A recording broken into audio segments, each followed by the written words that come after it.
Development Council, your gateway to digital transformation. We are an independent, vendor-neutral ISO IEC 1024 accredited certification body committed to helping individuals and organizations stay future-ready in a rapidly evolving world. GSDC is accredited by the Accreditation Board for International Certification Bodies, ABICB. For 10 years, we've certified more than 100,000 professionals across Europe, North America, Asia, and Africa, with our offices in Switzerland, the United States, and Singapore. Our programs are recognized by leading publications and podcasts, including Forbes, Tech Target, People Managing People. We offer 100-plus globally accredited certifications across emerging and in-demand domains like generative AI and emerging technologies, HR and learning and development, project management and agile Scrum, ISO and quality management, information security. Each GSDC certification is designed to empower professionals with confidence and help organizations stay competitive in a fast-changing landscape. Every certification is crafted with insights from 100-plus global advisory board members representing top universities and leading industry experts. Our certified professionals are trusted by 500-plus multinational companies, which help unlock better roles, faster promotions, and delivering cutting-edge expertise. We partner with 100-plus authorized training partners and 50-plus universities, supporting talent across all career levels, from entry-level to executive leadership. As a GSDC member, you gain lifelong access to interactive webinars, hands-on workshops, SME panels, and global summits. Join a vibrant community of 25,000-plus members and be part of our global events. Check our reviews on Trustpilot. We're trusted worldwide for quality, support, and impact. Whether you're aiming higher or building tomorrow's talent, GSDC is your partner in purposeful growth and impactful leadership. Visit our website to explore our offerings. GSDC, share the best practices and learn from the best practices.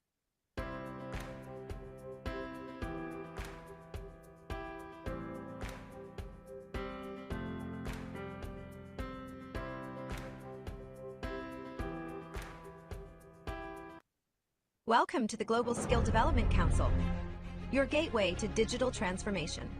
We are an independent, vendor-neutral ISO IEC 1024 accredited certification body committed to helping individuals and organizations stay future-ready in a rapidly evolving world.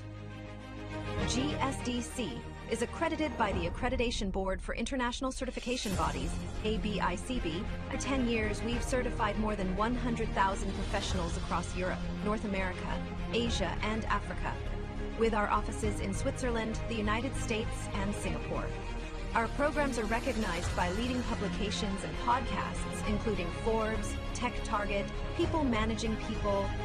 We offer 100-plus globally accredited certifications across emerging and in-demand domains like generative AI and emerging technologies, HR and learning and development, project management and agile Scrum, ISO and quality management, information security.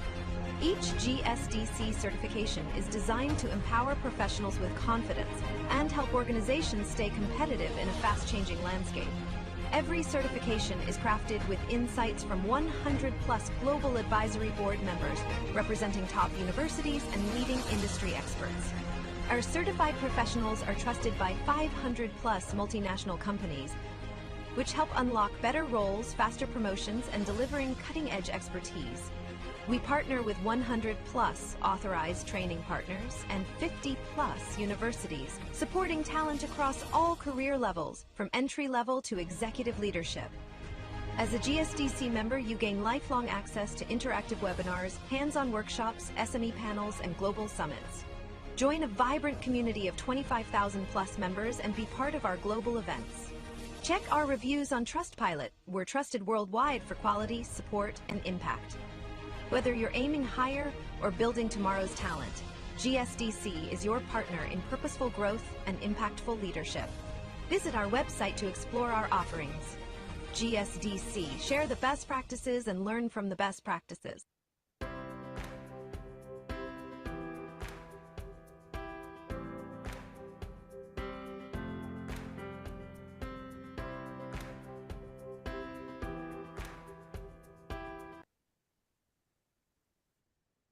Hello, everyone. Good morning, good afternoon, and good evening, wherever you are joining from. We'll be starting a session now. Please allow me to share my screen.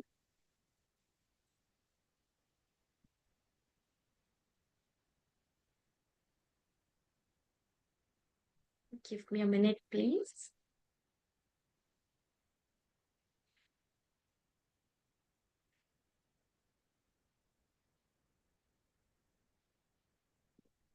Here we go. I hope my screen is visible to you. And thank you so much for joining today's session. I welcome you all to GSDC Certified Learning Tackling Sustainability Challenge in Business webinar with the theme that is Driving Corporate Sustainability Strategies for 2025 and beyond. My name is Preetham. I'm going to be your host today for this session. If you need any assistance during the session, please feel free to reach out to me over the chat box and I'll take care of it.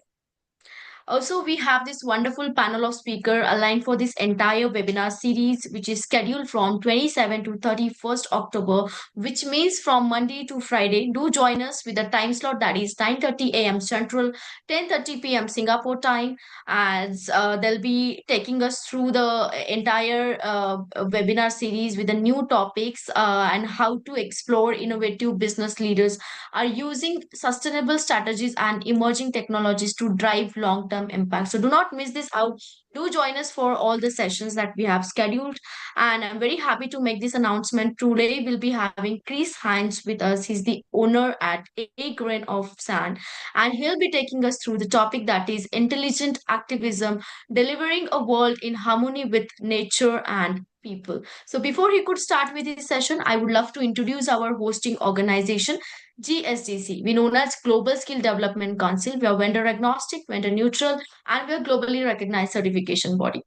We are accredited by ANSI and ABICB. We do have 100 plus certification portfolio with us. We have certified more than 250,000 professionals across the globe. We have 500 SMEs. Those our subject matter expert, industry experts. They work with us closely to design our deliverables. And we are associated with 1,000 multinational corporates and 500 Fortune companies and 50 plus universities across the globe. And I'm very proud to inform you all that we do have 100 plus authorized training partner across the globe. We have partner in Asia, Africa, America, Canada, and many other countries. So I would love to thank you who have joined us through our training partner channel. In case if you're looking for any training program for yourself, feel free to reach out to our training partner to have an inquiry about the same. I'll share all the links in the chat box. A special thanks to our official media partner, World Press Hub, for covering all our events and press releases. So as I mentioned earlier in my previous slide that we do have 100 plus certification portfolio. So our current certification portfolio holds certifications on emerging technologies, agile and DevOps, quality and compliance learning and development, digital transformation, and so on. So in case if you're looking for any of these certification in order to upskill yourself, you can definitely reach out to a learning advisor to get more information, more details about the certification. Also, you can check our website, which is mentioned below www.gsdcouncil.org to get more information and to check all the offerings that GSDC has for all of you. So what benefits you will be getting with all this certification? You will become GSDC's member for a lifelong. With that, you'll be getting certificate upgrade and you'll be having access to all our events, workshop, boot camps, and guess what? You'll be having free access to all our exclusive learning program that we do provide. With that, you'll be getting implementation resources, speaker advice, and news. Isn't it great? So do grab this opportunity and do sign up yourself for this certification program. And without any further delay, I would love to tell you all more about Chris. So, Chris Hines is a renowned environmental campaigner and sustainability strategist with over 35 years of impact. As a co founder of Suffers Against Savage and former sustainability director at Edin Project, he has driven pioneering environment improvements and circular economy practices. A trusted advisor to UK and EU policymakers, Chris was awarded an MBE for services to the environment and holds two honorary doctorates. He now supports organization in embedding sustainability for positive business performance and still finds time to serve. Very proud to have you, Chris, for today's session. Thank you so much for joining and being here. You can have the handover of the virtual mic now. Thank you. Lovely, thank you. So I'll now share my screen. Yep. And let's go that one. Is that one? Can you see that, Pritam? We can see your screen. And you can see my gran and my granddad? Yes, of course. Wonderful Lovely. picture. Yes. Good. So hello, everybody. It's wonderful to be here. And thank you for the lovely introduction there.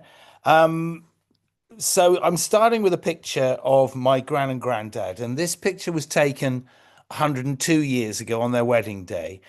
And I've got that in for two or three reasons, really. One, the global population back then was 1.9 billion. It's now 4 times that. We're now at 8.2 billion people. The second reason is that my granddad, William McRae, there had just returned fairly recently from serving in the trenches in the World War One. And sadly, we just don't seem as a species to have been able to put away our addiction to war. And whilst I understand that tensions in the world can be very high, I do think that sometimes our ability to divert some of our best brains into developing weapons that we use against each other when they should be being used to resolve some of the biggest challenges facing us around the climate crisis and biodiversity crisis. But the real the third reason I put this picture in is because if you showed my gran and granddad, William and Ethel, what we were doing now and the technologies and the fact that we're talking to each other right around the world via these little amazing things called computers, and that we could fly to see each other, and that millions of people, tens of millions of people fly every day. They'd look at our healthcare systems and it would completely scare them. It would blow their minds. And one of the things that I try and instill is that if you were to take all of us now and you were to drop us into the future, 100 years into the future, the technologies and the transport systems and the healthcare and the communities and everything that we would see then would probably blow our minds. So it's that confidence of change and that change will come. Where's my thing gone here? Sorry, I'm not allowing it to click Pritam. Oh, there it is. So that was my first picture. I was born 63 years ago. I grew up on the edge of Dartmoor, and I've had this connection with the natural environment for a long time. This is Dartmoor. This is a bit of a wilderness area near where I live, and I was up walking with my wife up there a couple of weeks ago. I have an absolute love of doing that, and I have a love of nature. I have a love of going surfing, and again, I was in the water a couple of days ago. And I have a love of trees. This is when I lived in one for about 3 years. I didn't really, but I chucked that in because it's a lovely picture. And in a way, that kind of being surrounded by nature and that intimate connection to it means that you love it. And when you love something, you will, there's a quote, and I think it was Jacques Cousteau, said that if you love something, you will do anything you can to protect it. And that, in a way, I think is what we need to do. We need to have and reestablish this relationship where we realize how lucky we are to live on the face of this amazing planet at a time where we can live here and we can survive. You know, for millions and billions of years, humans wouldn't have been existed here. And there will come a time in the future when we won't be here again. So we are incredibly lucky. And if we love something, then we must do everything we can to protect it. And there's a brilliant quote from the campaigner and author Alice Walker. She wrote The Color Purple, but she was a gender, race, and environmental campaigner. And that quote is, "Activism is the rent I pay for living on the planet." And sometimes people get very scared about activism. They think that activism is all about shouting and confrontation and waving placards and inconveniencing people. But to me, activism is about using our skills, using all of our professional skills in our both professional and personal lives to live a life where we are in our professional and personal lives activists. And I'm going to tell you the story now of surfers against sewage in what I refer to as intelligent activism. So far more than just that simple, basic protest of what we don't want. And I think to make things change, you have to go down this route. I should say I failed all my exams at school. I took the wrong subjects, and I was going surfing too much and everything like that. So I kind of went a wrong way. And then it wasn't until I was 28 years old that the moment in my life arose where I actually had the chance to make a real difference to the world. But I also say that because when we set off we co-founded this organization, Surfers Against Sewage, we had no idea what we were really doing. We did know our aim, and this aim that we always held in our hearts and in our minds. And I think everything in life is a combination of those two. Sometimes it's the mind and the intellect, and sometimes it's the passion that you hold in here, your feelings. And at times you have to have a balance between those. Sometimes you need to use the intellect and the facts and the science, and other times you need to persuade people with the passion and with intelligent engagement and communication skills to come to it. But our aim was literally to be able to go surfing in the coastal waters around Cornwall and the whole of the United Kingdom. And it's good for physical and mental well-being. This is the beach at the end of the valley here. I was down on this beach a little bit, about an hour ago I was down there. And so this is that. A little footnote to this picture. You'll see there's a little chimney up on the top of the skyline up there. Now that is a remnant of the copper and tin mining industry. If you went back 200 years ago, there was a massive amount of copper and tin mining in the United Kingdom. It was the center of global mining for those two metals. But if you go in underneath there into a little cave and you scramble up onto a little ledge, then you'll find two porcelain pipes about this big. And that's because on the top there, what's now known as the Royal Air Force Portreath, used to be known as Nantes Chemical Warfare Plant. And it was second only in the UK to a place called Porton Down. And they used to manufacture all kinds of horrible chemical warfare weapons up there. And what they didn't want, if they had some waste or something had gone wrong, they would flush that straight down into the sea. And so this is kind of a little bit of a historic way that we used to regard our coastal waters. So this was our aim, though, at Surfers Against Sewage, was just to be able to go and enjoy the coast for the wonderful thing that it is. Unfortunately, we had a problem. And I'll quote Margaret Thatcher. When she was Prime Minister of Britain in 1989, she stated on the BBC that all sewage was treated before discharge. Now, when she said that, it was a downright lie, completely untrue. The reality was that there were 400 million gallons of completely crude sewage being discharged around the coast of Britain every single day. From Brighton to Blackpool, Newquay to Newcastle, every single town, city and village literally used to discharge all of its sewage, everything that went down the toilets and the drains and the showers and the baths, everything without any form of treatment works whatsoever went straight into our oceans. This is part of the largest conurbation in Cornwall. This is 2.5 million gallons. So you can see that slick of discoloured water, that grey water pluming up the coast towards our beach, Porthtowan. So this was the problem. And it's easy. One of the easiest things to do in campaigning and activism is to identify the problem. And this isn't a set up picture. This is please excuse people. I hope you're not feeling a bit squeamish, but this was a panty liner, a bit of sanitary wear with lumps of human feces. And this was the state of our coastal waters. The tourist industry would deny all of this. They always said, no, there's no problem whatsoever. Just ignore what the surfers and everybody is saying.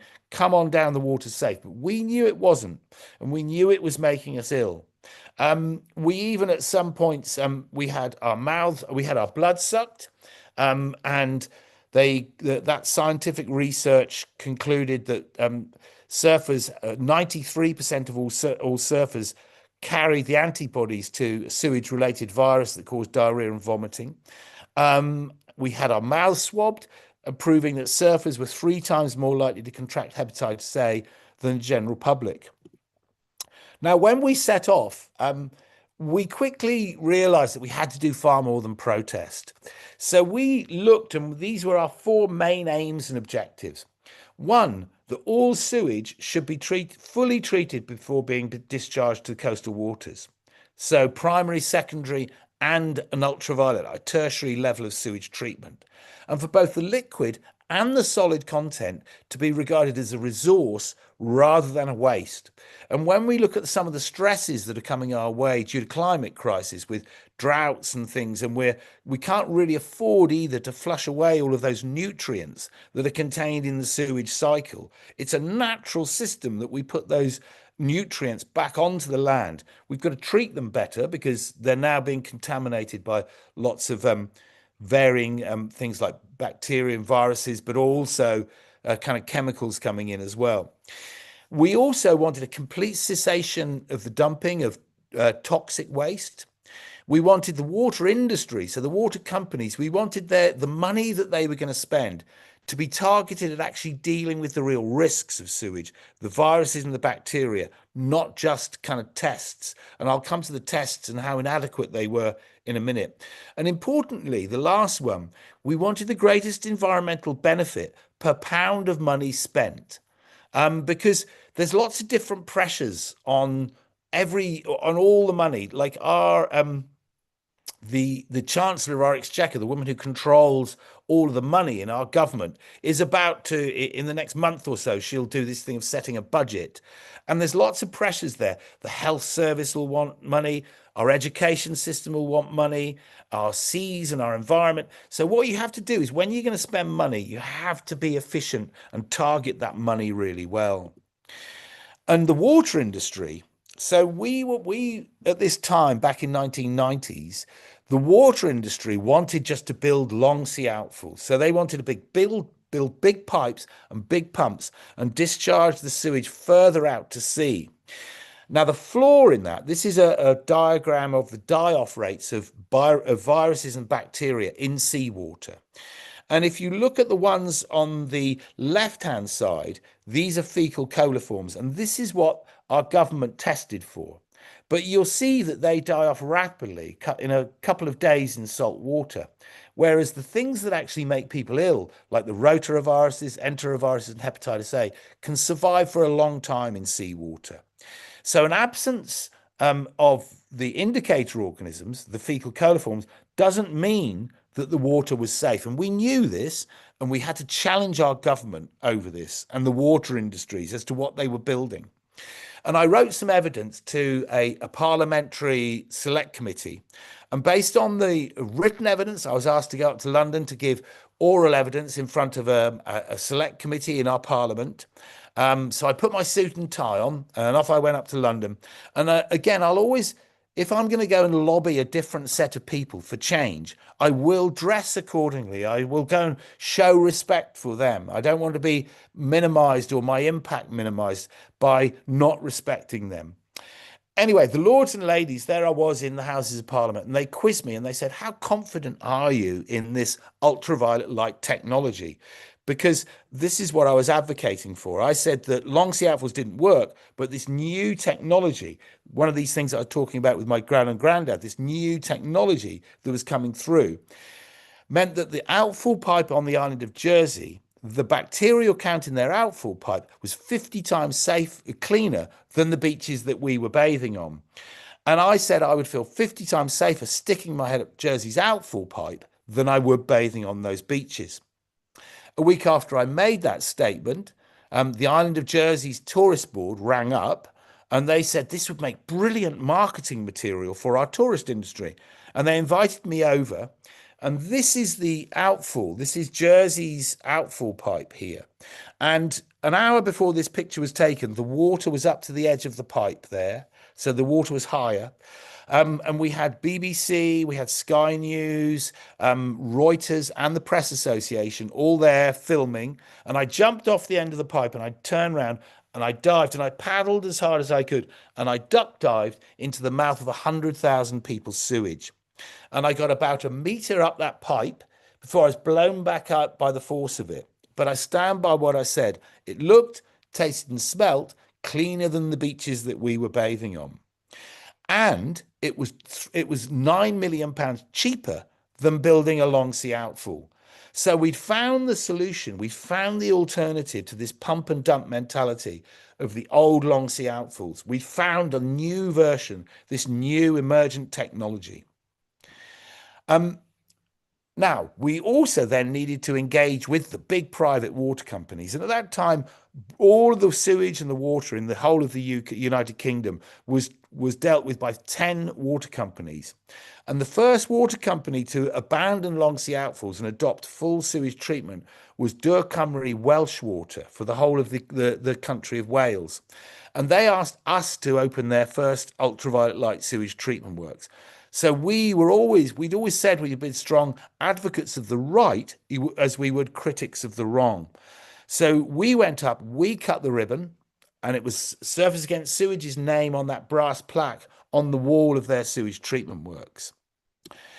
The second water company to change and it was a different technology, and you'll see the gentleman on the right there with the wetsuit on, the blue wetsuit, he's holding a thing called a microfiltration unit. And this, again, a new emergent technology that's being invented, 99.98% removal of all viruses and bacteria. And this was a company called Wessex Water. So we opened a sewage treatment works for them as well. Now, I then started what became quite an interesting and a progressive relationship with Wessex Water, who went on to kind of be bought by a company called YTL and then operate out in Malaysia and places like that. So YTL, a Malaysian company, now actually own Wessex Water. But they started looking at what happens if you build sustainability in the whole way that you run a big corporate company. And these were the big 5 capital headlines. Environmentally, you significantly reduce the impact. Externally, you have strengthened links. People want to play ball with you because you're seen as a good, safe company. You're seen as innovative and someone who is going to be a good partner. Your staff feel fulfilled and safe, and you can recruit and retain those best staff. If you're just coming out of university and you've just qualified, then you're going to want to go and you're the best in your field. You're going to go and want to work for a company like Wessex Water. And that becomes a kind of self-fulfilling, ever increasingly better company to go and work for. And your infrastructure is sustainable and your finances are growing. So we'd identified the problem, we knew our aim, we'd identified the problem, we'd found our solution. What we now needed to do was to drive this up the public agenda, to make it an issue that our government and our water companies were going to really address, to put the pressure on for change. And we did that. We used to run around the country with wetsuits, gas masks, and this 10-foot inflatable feces, this 10-foot inflatable poo. And this kind of image would get us front page of national newspapers and other regional newspapers right around the whole of the United Kingdom. So we never did mass protests. Those weren't things that we kind of went and did with thousands of people. We could gain the media attention and then gain the pressure with quite a small number of people, but good, clever pictures and images that then were the trigger to allow us to tell our story. And when you drive things up the public agenda by using tools like this, you drive them up the political agenda. And talking of politics, we went to our Houses of Parliament within 10 months of forming, because we knew that we had to take the problem from the beaches and take them into the corridors of power where decisions were actually made. And we went there. The day we got there, we pulled the government Secretary of State for the Environment for the whole of the United Kingdom. We pulled him into a debating room in front of camera so that he was being filmed. And we also, the day that we arrived, he announced a £2 million spend into research into the health effects of bathing in sewage contaminated water. So even though we didn't know what we were doing, it was really scary. The very act of stepping forward helped trigger that change, that research that would ultimately help prove our case. And I'll also just pause here to say that these places, this is our house. So it's called the House of Commons.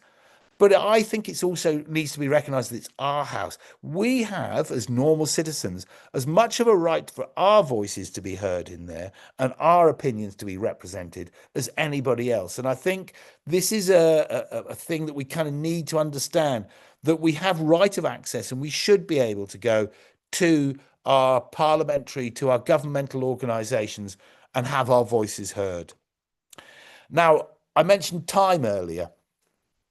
When we were formed in May 1990, in 1992, one of our members rang up and said, I bought this for you. I bought www.sas.org.uk for you.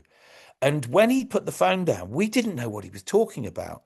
And that's because that's, again, this little indicator of how rapidly time moves. And I'm sure some of you are now going, what do you mean you didn't know what the internet was?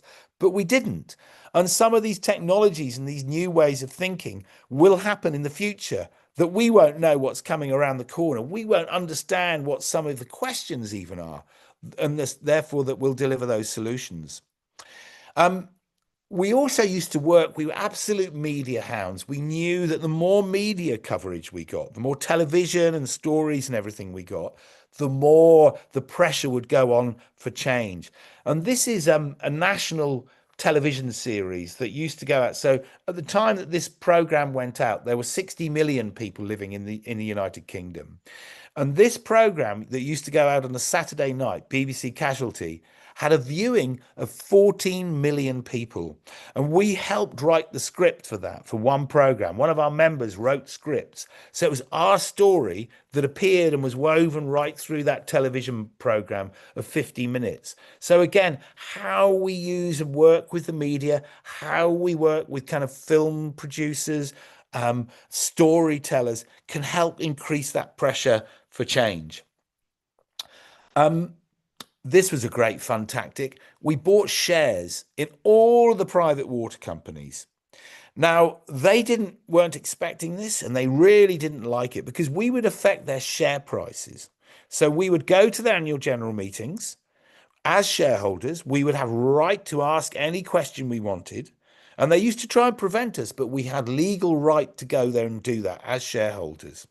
And we would even be consulted by newspapers such as the Financial Times or the BBC Breakfast business section. And we would affect the share prices of some of those companies because we were quickly becoming regarded as a bit of an experts in our field. So we knew which companies were a safe bet, which companies were the best ones to invest in, and which ones were the most risky and the most likely to lose money for you as a shareholder. And we even went and briefed the president of the European Parliament. So the gentleman with the yellow on the tabs of his wetsuit here was a member of the European Parliament, but also a member of Surfers Against Sewage. And he said, do you want to come and brief the president? So the gentleman in the suit is a gentleman called Egon Klepsch, and he was the president of the European Parliament at this time. So we had half an hour to present to him a dossier on what we thought was the problem, but also what the solution that we wanted to see going forwards in this ultraviolet light disinfection. Now, in 1997, I should have said, we were apolitical. So we were of the politics of clean seas. But we knew this was a deeply political issue and was only going to be solved by politics. But that was who we were. But we wouldn't have cared which way round, which party it would have delivered it. We still would have done exactly what we did. But in 1997, there was a change of parliament, of government, of which party was leading. And we'd done our job of driving this right up the political agenda. They came to power in May. In September, I was called as a special advisor to the minister. So I went up to London again and walked out of a meeting there, very excited. There's been a major change in that meeting. And then they held this select committee. And a select committee is where a parliament will sit and they'll ask all kinds of experts from all kinds of fields. So they asked the water companies, they asked the environment agency, they asked Ofwat, the financial regulator, but they also asked us for our opinions. So again, we went up to London, we gave oral evidence, and this select committee then published, and it concluded that by the year 2000, all sewage should be treated to tertiary level at all times and in all places. And when you then go around the UK, so then about 6 months after that, they announced a £9 billion clean-up of the coastal waters, of which £5 billion was spent cleaning up the coastal waters around the UK. And when you go around the United Kingdom now, there are no continuous discharges of sewage. Everything has primary, secondary, with tertiary for over 2/3 of all of the people discharging to sewage. So we had this massive victory that we helped trigger and we helped drive that forwards. Looking back at that, I always kind of, when I look back over those 10 years, I thought, well, how did we do that? And we absolutely knew our aim. We identified the problem. We went off and found a solution. We created the environment for change by working with media, regulators, and politics. We negotiated. We would always stay at the table. Even when things were hard, we would kind of knuckle down and stay there. We knew who our friends were, but we also knew who our foes were, and we would understand all of the pressures on our foes and try to dismantle those so that they had no choice but to adopt our kind of thinking, the solutions that we wanted to drive forwards. Funding, we were completely independently funded. We had a turnover by the mid-1990s. We had 18,000 members and a turnover of £420,000 a year just from membership, T-shirts and sweatshirts. And that meant we were completely independent. We could go wherever we wanted to and say whatever we needed to say. A team, everything's a team effort. And, you know, one of the only reasons why I was there briefing the president of the European Parliament or being in our government or our parliament was because someone else was working, entering the membership, posting the sweatshirts and the T-shirts out. All jobs that I did because I was one of the co-founders and the first member of staff. But everything is all team effort. And it's really important to remember it's we, not I. We make change happen. And making it fun. And by making it fun, I don't mean to diminish it, because it was a really serious issue. And I will say the name Heather Preen. In the last year I was at Surfers Against Sewage, I was called to give evidence at the coroner's inquest into the death of an 8-year-old girl. And that will be the subject of a big television program coming up in the United Kingdom early 2026. But by making it fun, I mean giving it an energy. If we walk into a room and there's two sets of people talking about the same thing, and one of them has got a buzz, an energy, a positive energy, and the other one is very dour and very dark and down and quiet, most people will be attracted to the one that has the energy. So when we're trying to address these things, we have to have that positive energy. Always, always, always put your hand up and ask for help. Two things happen. One, other people who may be struggling with something will go, oh, I thought I was the only one struggling with that. So you normalize the challenges facing you. You understand that you're not the only one who's struggling. But the second thing is that someone somewhere will say, I can help you. And Surfers Against Sewage, we had so many people coming, and you heard of some of them there. You know, the television scriptwriter, the member of the European Parliament, there were lawyers, there were all kinds of people come and helped us. So that was the Surfers Against Sewage part of the story. I'm just going to have a quick sip of water. Then I took a year off. So I left Surfers Against Sewage after 10 years, having helped achieve that big change and that drive forward. And then I went to this amazing place, this abandoned industrial clay quarry where they would mine industrial China clay in Cornwall, which was then turned into the amazing Eden project. So this was a visitor destination, £135 million spend that created these biomes. And it was dubbed a kind of a theatre of plant and peoples. And the purpose of it was to give people the connection to where their plants come from. So, and then the stories and where our food and our textiles and all of those things come from. And they have 1.9 million visitors a year would come through there.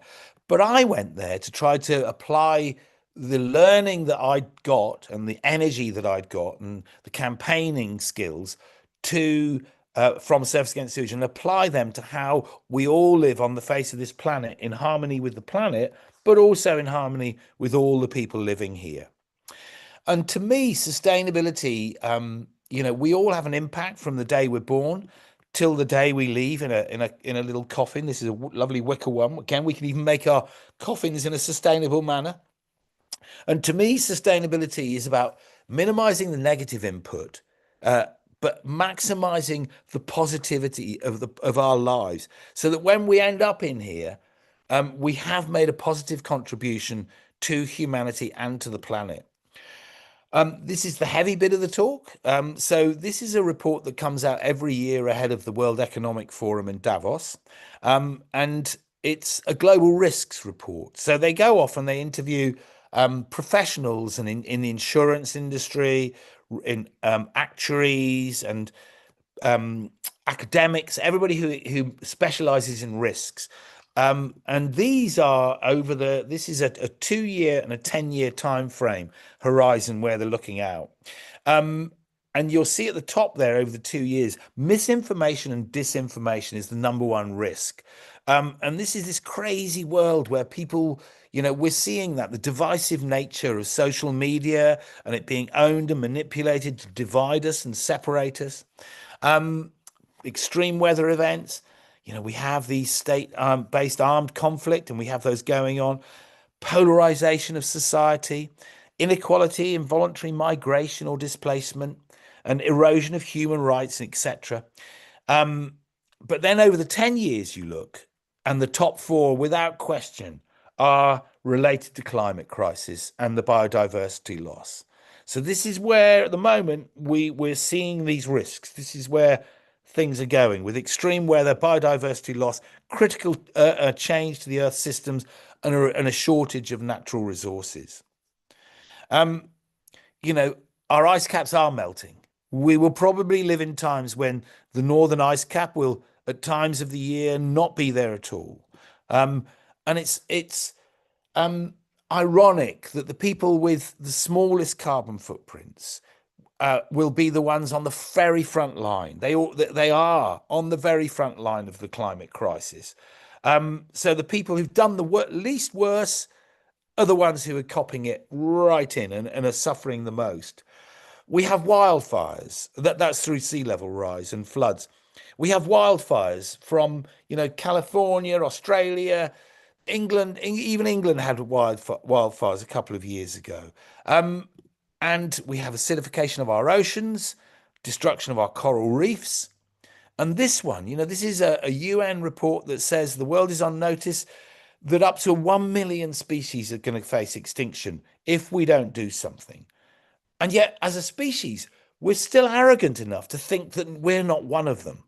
And I think we need to be very, very clear about this. If 1 million species become extinct, the chances of us not being really seriously affected, or even being one of those species that goes extinct, the chances of that are minimal. And then there's this one, UNICEF report, that says that climate change helped spark the Syrian war. And we're seeing this. If you dig into one of the reasons why wars are starting to trigger, it's because of water shortages. It's because of crop failures. And those are being driven by climate change. And that leads to mass migration. And we've seen this in the whole of Europe. The mass migration is causing political instability. We're seeing it right now in our country on a massive level. We're seeing this political change because of this. And yet we haven't seen anything. This is a report that came out ahead of one of our elections, that if we continue as we are, without addressing the climate crisis, without addressing the biodiversity crisis, then we will see between 3 and 6 billion people migrating, because they will have no choice. The equatorial band, without air conditioning, could become impossible to live in, simply due to the humidity and the temperature outside. And this one, GDP a massive drop in GDP if we don't go off and do something. And it's very, we can have these visions of setting up businesses and creating this world. But if people are moving and we've seen this massive crash in the GDP around the world, then people just aren't going to be buying products. And then we have this man, at the very worst time, the very time that we needed to be working in a very different direction, we have this man in charge over in the White House. Drill, baby, drill, and more oil and climate change denial at the very time that we need to be addressing at its biggest height. But that's the heavy bit. We have to believe in a new dawn, and we have to try and drive towards a new dawn where we create this better version of the world. And that world should represent everybody. All too long, the world has been run by what's known as pale, male, stale people. So very much driven by, Western white males. But it needs to represent everybody who lives on the face of the planet, irrespective of color, gender, or race. An instant thing we could do, this is a picture of Northern Europe at night. Half of these lights we could turn off. All of that energy that we're seeing there is actually wasted energy. Those lights should be pointing down, and probably far more energy efficient. So we can make some really swift changes at a very quick pace. We need to take back the understanding and the respect of facts and experts as well. We need to love science and engineering, and we need to believe facts and experts more than we believe Brian from Facebook or, Matthew from TikTok or whatever it is. Why do we think that those people know more than an expert in the field? We still have people denying the climate crisis when the vast majority, 97% of all climate experts think that it's happening and it's man-made and driven. And there's this brilliant thing called the 89% Project. This was a survey of 130,000 people in over 100 countries around the world. And 89% of all of those people interviewed all thought that the climate crisis was the number one priority for their governments to address, and they should do far more. 85% said they would happily spend at least 1% more in taxation, with a sliding scale between those who can afford it and not. But all of those people all thought they were in the minority. So this is this divisive nature of some of the owned media and the kind of manipulation of social media, where we're made to think that we're on our own. So the 89% Project, if you look it up online as well, you can find that research. This is just simply about saying, I'm one of the 89%. So those statistics there. Triple bottom line thinking. So we've lived in a world where for far too long we've just worked on the profit side of things. And triple bottom line is the balance between profit, planet, and people, so that we look after our society at the same time as we look after our planet and make money so that we can do good things. We're moving from a time of linear economy when we just used to take, make, dump, towards a time of circular economy, and places like, I know there's some amazing stuff happening where we look at our technical nutrients, but also our biological nutrients. And an example of this, when I was at the Eden Project, there were no waste management facilities whatsoever. So we went right through all of our bins and everything. We pulled it all apart. And importantly, I did that with the team. I'm not one of those people who says, oh, you lot go off and do the dirty work, and then I'll come along and talk about it afterwards. I got in there because then you understand things. The first thing that happened, we realized that all of our pastries, all of the baked products that were reaching our site were all coming in single-use cardboard boxes rather than coming in on plastic baker trays that could be used again and again and again. And when we went to the company and said we don't want the cardboard boxes, they saved themselves £26,000 just on the storage, the rental of the storage unit for the cardboard boxes. But what we did do was we looked, all of our plates, forks and spoons and everything were single use. So people would use them once, throw them in the bin. And we looked at the triple bottom line of putting in a dishwasher and crockery, metal cutlery and china plates and cups. Environmentally, by putting in the dishwasher, we reduced our landfill by 8 tons a year. We reduced the carbon and material impact of manufacture and transportation to us. Socially, we created 2 jobs because people had to unpack the washing machine, and people got a nicer cup of tea. And financially, we sold more tea, we sold more salad, and we saved ourselves £149,000. So that's triple bottom line, working in a kind of a tangible manner there.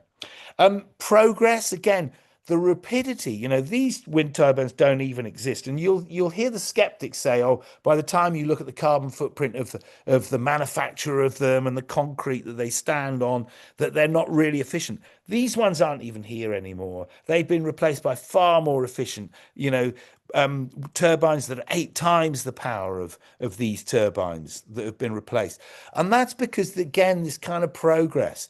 And that's illustrated. We used to have, some of you probably won't remember this, but telephones used to be literally the size of a brick. And that's all they were. They were just a telephone. And we now have these amazing, slick little things that we carry around our pockets that aren't just phones. They're computers, and they can talk to the world, and they talk to the clouds and connect us with the whole planet. So that, again, is the progress of time and how rapidly it will move. And again, you heard this very early days of electric cars coming in, and people said they'll never perform. And I've got a friend, a friend of my wife's, he was the ultimate petrol head. And I once took him for a drive in a little tiny Renault Zoe, so almost the smallest electric car you can get. And he'd never had such acceleration in the little tiny version. And then you have the amazing cars that are coming out now. A little tiny bit on ocean plastics and throwaway culture. We've got to stop making things that are just, single-use, cheap, like these bodyboards and these bits of equipment that people take to the beach. These were all dumped after people had had a 2-week holiday, and they threw this stuff away. And that's because it's so cheap that it doesn't actually have a value. And like we've got to stop making some products. This is a single-use disposable charger for your phone. Now, if anybody in your company or ever comes up with such a mad thing, it's our responsibility to stop them and say, that's a madness. The world does not need a single-use disposable charger or some of the other things that we have in our world. Personal carbon footprints. Sometimes you'll hear people say that the carbon footprint is just a tool used by the oil industry, the fossil fuel industry, to try to make us feel responsible rather than them. But for me, it allows me to look at my carbon footprint and to see where my carbon footprint comes from. And 29% of it comes from stuff. 33% of my personal one comes from food. 26% travel. And then I can go back to the companies and the organizations that provide these for me, and I can ask and expect them to do better. I don't know how many of you probably all know of the BBC, but this was a little project that they did. And again, this is about pace of change. And this was a logo that meant that the television program that had this logo had done a carbon footprint for the production of that program. And initially, this was very, very fringe. But now every single television program that goes out on national television in the United Kingdom has that footprint. They've done their own carbon footprint of all television programs. This is about scope 1, 2, and 3 of the carbon footprint of how we run our organizations. Scope 1 is what we actually burn in the kind of factory. So that would be kind of the heating and stuff. Scope 2 is the bigger one where you buy energy in. And scope 3 is all of those other things up and down your supply chain. And we're starting to see a world now where everybody's trying to measure their 1, 2, and 3. And that's kind of part of the drive towards net zero. And we're even having some things now. So this is the National Health Service, like one of the biggest institutions and financial institutions, one of the biggest spends in the whole of the UK. If you want to bid for a contract now of over £5 million, you have to have a credible carbon reduction plan that looks into scope 1, 2, and 3. So this whole world, and we're going to go through this moment of massive data drop where everybody's got their 1, 2, and 3, because My scope 1 and 2 are part of someone else's scope 3. So we're all linked, and there's going to be this moment where we all gather this data and progress that kind of those calculations very rapidly. This is a great book, The Carbon Footprint of Everything, and this is the carbon footprint from an email to a war. It's all in there, and it's written by a chap called Mike Berners-Lee, and it was his brother, Tim Berners-Lee, who invented the internet. Water footprints, again, it's not just about carbon. Even the jeans that I'm wearing today, I know that the company Levi's have thought about the carbon footprint in the water footprint in the manufacture of them. And also, we don't need to be addicted to washing our clothes all the time. One wear and then wash them. We don't need to do that. And a friend of mine recently did an advert for around this, and it's basically like a giant chair where you hang your clothes and then you wear them the next day because they're not always dirty. In some places they'll be, if it's hot, you will need to, but we don't always need to. This is the first city I've ever found where they've done the biodiversity footprint of the whole city, Tampere in Finland. So looking at what that biodiversity footprint is. This one is about avoiding stranded assets. And it was about electric hearses. So this is when, again, this is my second slide about coffins and people at the end of life.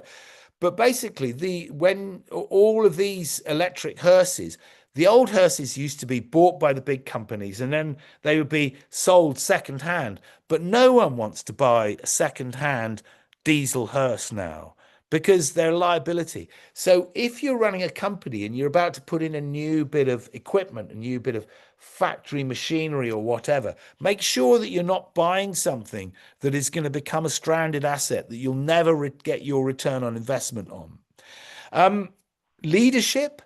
This is Bentley, and I thought, well, there's a kind of leading global high-end brand. And at times, their entire factory is operating off-grid through the solar on their roof and their car parks.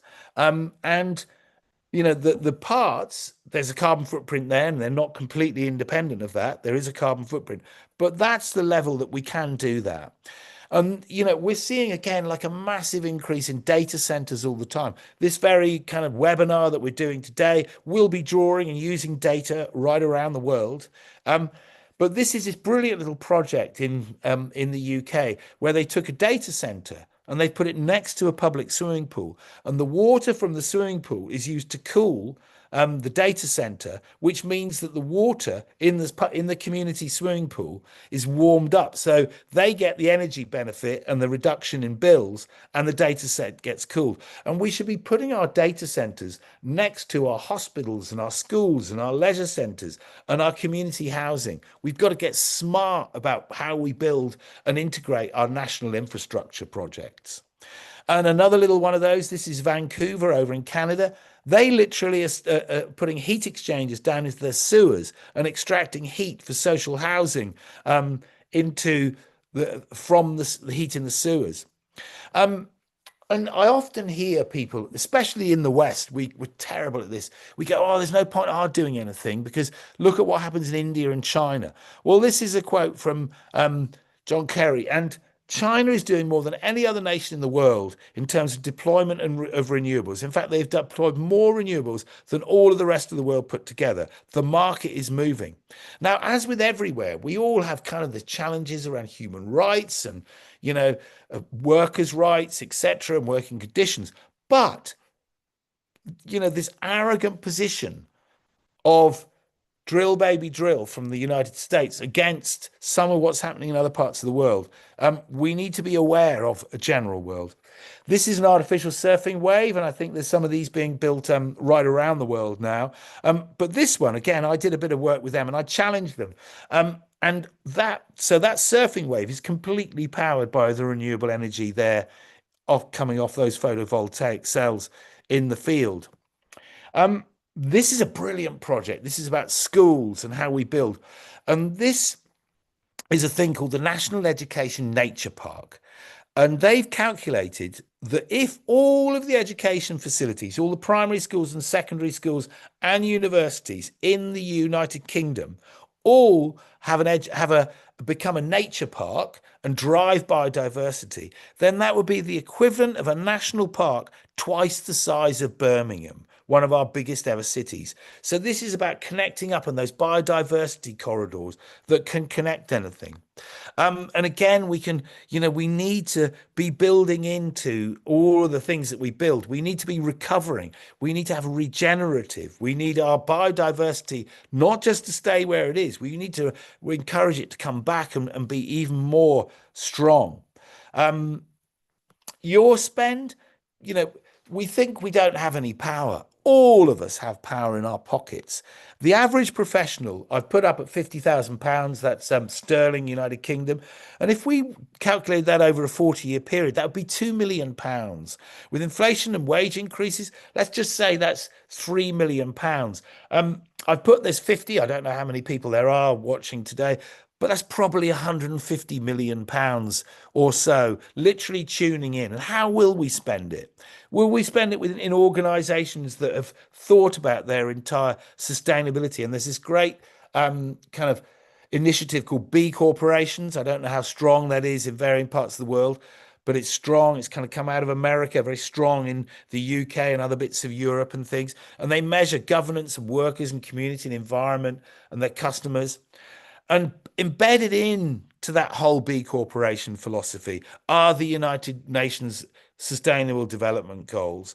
And I challenge anybody to say that they don't agree with all of those. If you've got someone who doesn't agree with any of these, then I think they need a kind of like a good kind of, we need to take them, go for a good walk and expose them to different parts of our world so they understand that there is a need for no poverty, zero hunger, quality education, all of those things.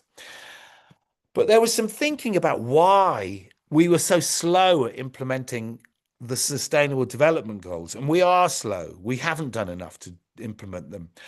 And some people in the Nordic countries over in kind of Finland and Norway, etc., they then came up with the inner development goals. And these are things of developing ourselves, about our being, about our thinking, about how we relate to each other and to the world, how we collaborate with each other, and how we act and enable change to happen. So as well as the UN Sustainable Development Goals, do go and spend a bit of time looking at our inner development goals. And this is back to that other slide about how much money we've got in our pockets. This is a magazine I subscribe to, Ethical Consumer. And with one subscription, I get the magazine and then I can look up a database and everything from my fridge to my freezer, to my chocolate, to my pension.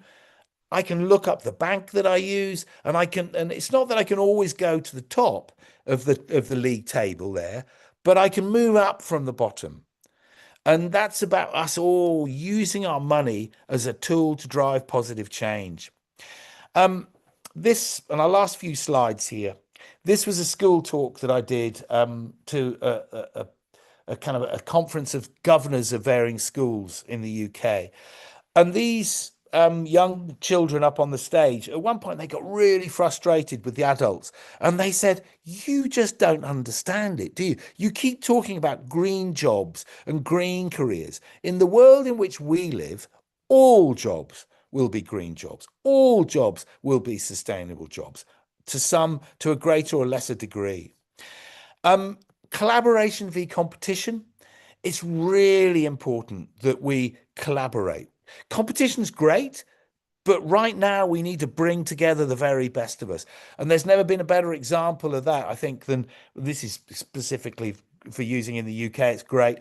But the England football team, the women's football team, who every week would go out and desperately try and beat each other for their clubs. But when they needed to, they went off and won the European Cup, not once, but twice.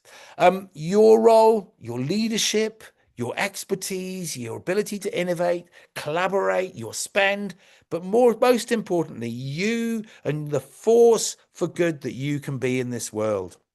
Last couple of slides. I always, every single year, I go out and I gather little acorns, seeds of trees, and I plant them. And this is one I planted like 30, 40 years ago now. It's bigger than this now. And there's a great quote, a Greek quote, that says that a society becomes great when old men plant trees under whose shade they will never sit.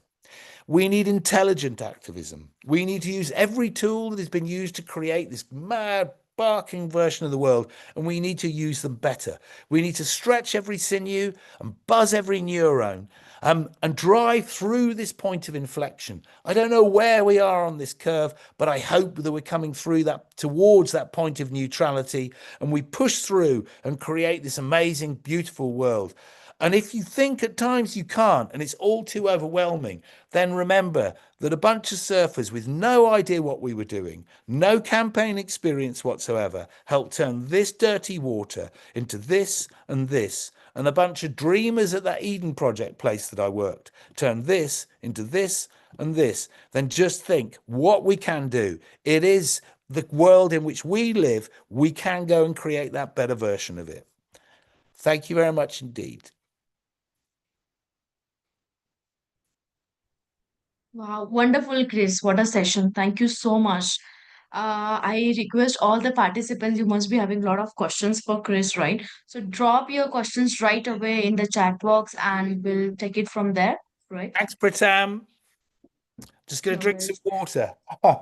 Yes, of course.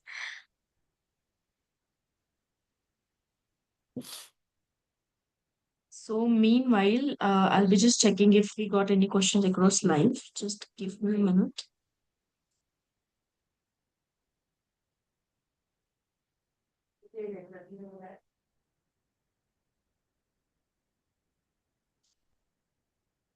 Okay, Chris, I can see one question we have got from live. Uh, Ishika is asking, where do you see the biggest opportunity for circular economy innovation in traditional industries? Where do I see the biggest opportunity? Well, one that I'm speaking at a conference, a construction industry conference, in Newcastle in about a week's time, and the 39% of the global carbon footprint is in the construction or operation of our built environment. And we know that retrofit of a building, so rather than knocking down a building, going in and doing retrofit has 60% less carbon footprint than a new build. So one of the biggest opportunities is in the construction sector. And that's about like designing buildings. So the heart that we have to go back to the designers of everything. So again, when I was at the Eden Project, there was a brilliant one about so it was Canon, and Canon had come down, and they designed photocopiers and printers and things to be able to be dismantled and repaired. And we live in a crazy world. None of us used to own televisions. When I was young, we all rented our televisions and they were taken away and repaired and serviced, and we then get an upgrade. So those are the big kind of things. But the construction sector is a massive one. But every single other thing, we've got to change the model of buying a television and then we wonder what we do with it when we have to get a new one or the old one breaks. And I think there does need to be stronger regulation around that. I do think that the governments and regulators need to be driving the circular economy from on high and making sure that if a product is manufactured at the design stage, it's manufactured in a way that it can easily be dismantled. And I went and did a talk for a company called Henkel down in Dusseldorf in Germany earlier this year, and that's what they do. They're a company made up of chemists. So they're looking at what chemical reactions, how can you take a complex material and then create it so that it can then be dismantled back to its constituent parts. Again, the fashion industry, massive one there. The impact of the global fashion industry is huge. So, but there's a danger that we just then dump those kind of unwanted materials. So those are two big ones. I'd say fashion and construction. Wonderful. Thank you so much, Chris, for answering this one, and it was a very detailed explanation. Thank you so much. Moving forward to the next question that we have got from Michael. I think the challenges in activism and protest are that not every countries allow it. So how do we communicate it if such protests are frowned upon? So one of the things that so when I put the slide up of the picture of us with the gas masks and the surfboard, we were very careful there. So we never had a single arrest. Not one of us was ever arrested. And I've jumped over it. I've been really close. I've approached the Prime Minister, Tony Blair, when Tony Blair was the Prime Minister of the United Kingdom. I got within like 2 meters of him. Um, Before I was the security kind of held their hand up and said that you're close enough. But I was able to explain to him what I wanted to happen. And I think you can do that through strong imagery. And we would always work with the police. We would work with them. We would say, look, we want to protest. So I think it's how we do that intelligently, where we go right up to the line, but we then respect that line. And I know some of these issues are, they are a bit more about life and death than say the sewage issue. But I think we need to work out how we do that. And some countries, absolutely, it's harder to protest. Um, and some of that then protest has to happen, I think, internationally. I think some of the pressure needs to come internationally into those countries where that can't necessarily happen. And I mean, even America right now, a very hard place to go and protest. Wonderful. Thank you so much, Chris. There's another question from Michael again. I believe financing is the biggest problem right now. Where can we get more financing for projects? More financing for projects was that. Yes. Um, so again, I think if we go out there and look at where ethical investment is, there are um, the investment the investors at the moment they're having a slight wobble because of the political um, because of the political world. But generally, business is moving in the right direction. Our politicians operate on a 4 or 5 year time horizon. Businesses don't because they can't afford to. If you're going to build a new factory that is going to build electric cars, the return on investment, that's probably a 10-year project. And we're starting to see, I was reading an article on Friday about this, and it said despite the political noise, in Britain, we're seeing that drive. The long-term view is towards sustainability. The companies are going through.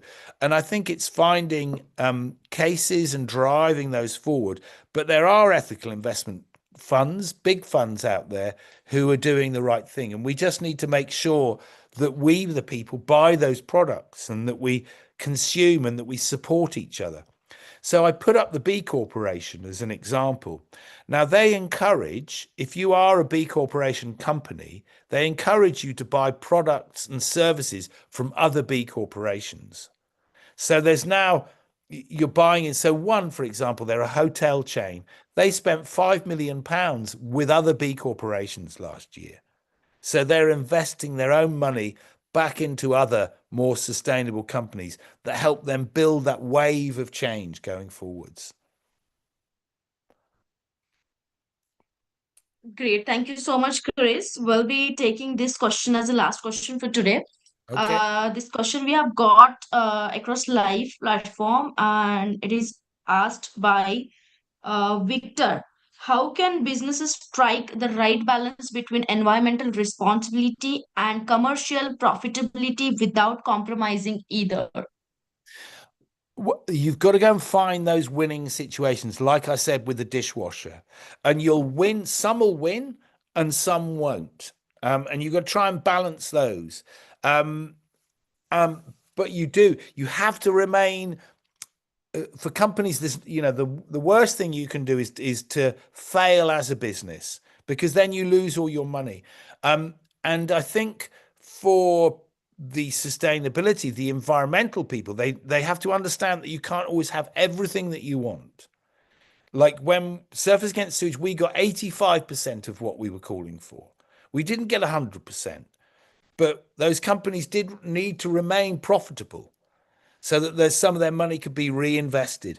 And what you try and do is to build on positive change and then keep driving that forwards so that the companies, the more sustainable companies become more profitable. And then we develop those new technologies and those new companies that drive forwards. But yeah, you mustn't go bust. So it's a hard one to strike, and you have to find. When we took the dishwasher debate to the financial director of the Eden Project, he couldn't argue against it, and then that allowed him. And he was a hard finance man. That's what he was. But once we got that bit, we could then start to lead him into change, especially if you think longer term.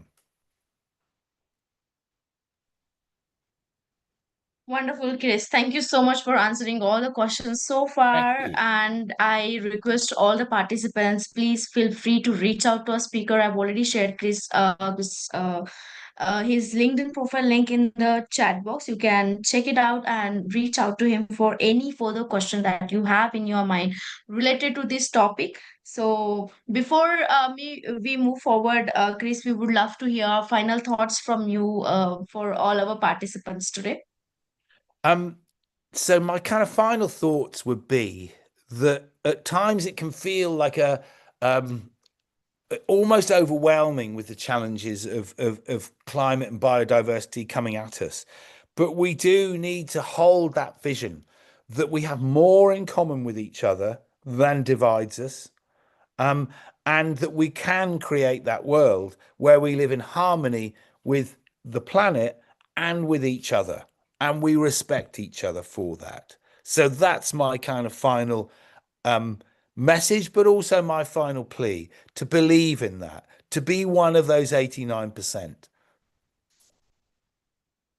Wow, thank you so much for sharing such a wonderful and beautiful thought, Chris. Thank you so much.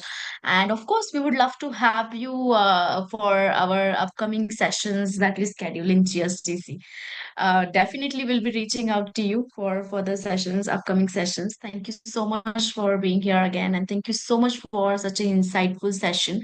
It is a first session of this webinar series, and I believe our participants loved it. I must have loved it. Thank you so much again. Thank you. So yes, So I do have some quick announcement for all of you. So this is regarding the today's feature certification. We had a session on. So you can opt out for any of the certifications, certified sustainability professional or certified sustainability coach. You can use this promo code, which is SUST20 to get an amazing discount, which is 20% off, and this is only valid for certain period of time. So whatever the certification that you get from GSDC, that will come along with the lifetime validation, which gives you learning resources where you'll be getting a lot of case studies to work on, e-learnings and book of knowledge.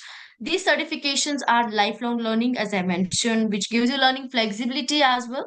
And you'll be getting chance to connect with our training partner channel, and you'll be having a lot of opportunity to work on the capstone project. That is something real time AI simulation practice. So do grab this opportunity and do sign up yourself for this certification program. I've already shared all the offer details along with the promo code and the link in the chat box. And also, I'm happy to make this announcement that GSTC has introduced this utility tool earlier. So, what this tool is about? This tool will help you to improve your LinkedIn profile score, your skill score, AI skill score. It will also help you to build your personal brand, and also it will help you to make your AI generated resume. So, check this tool out. You can use this promo code August100 to get an amazing discount, means 100% off, and this is only for our webinar attendees. So check this tool out, and I've already shared the utility link in the chat box. I'll share it again if you want after this announcement. And also, I'm happy to inform you all that we are running this AI tool challenge series. We have scheduled this for 28 days earlier, and guess what? We got amazing response from all the participants, and we have decided on demand to extend it till 100 days. Now, we'll be having this session for 100 days, and we do have this amazing panel of AI expert who are giving us a live demo session with practical walkthroughs. And of course, after the session, they are giving us a task. to perform whatever you have learned. You have to implement that. They are providing the task, you have to complete that, and you have to tag GSDC. So do join us for all this AI tool challenge, which will be happening exact after 45 minutes. You can join us. And also, I'm happy to inform you all that we are having this another webinar series scheduled at another time slot with the same dates, which is 27 to 31st October 2025, which means this entire week will be having this webinar on solving supply chain disruption with generative AI. So do join us, as we are having an incredible panel of speaker aligned for this as well. And also, thank you very much. We do have these three winners who have referred maximum people to our this specific webinar series, and they have topped first at our leaderboard. And of course, we'll be getting back to them for the rewards. However, we'll be announcing all the winners, final winners, at the end of this webinar series on Friday. So you still have a time to refer a people. So, of course, referring people to powerful and knowledgeable sessions like this, you're already taking step ahead and becoming a thoughtful leader, right? So do refer maximum people to our session and be winner. And also, if you want to be speaker for our upcoming event as a featured global speaker, of course, feel free to reach out to us, as we'll be having global platform like learning capsule, webinars, and the podcast. And we would love to connect with you all over social media. Scan this QR to connect with us over the LinkedIn. Check our website, that is www.gsdcouncil.org, to get more information and to check all the offerings, and of course the certification that I've mentioned earlier. You can check all the details over there. And also check our WhatsApp group. Join us over the WhatsApp group to get daily update on event, webinar, boot camps that we do conduct. And please do share your valuable feedback on the Trust Pilot. You'll find the link in the chat box.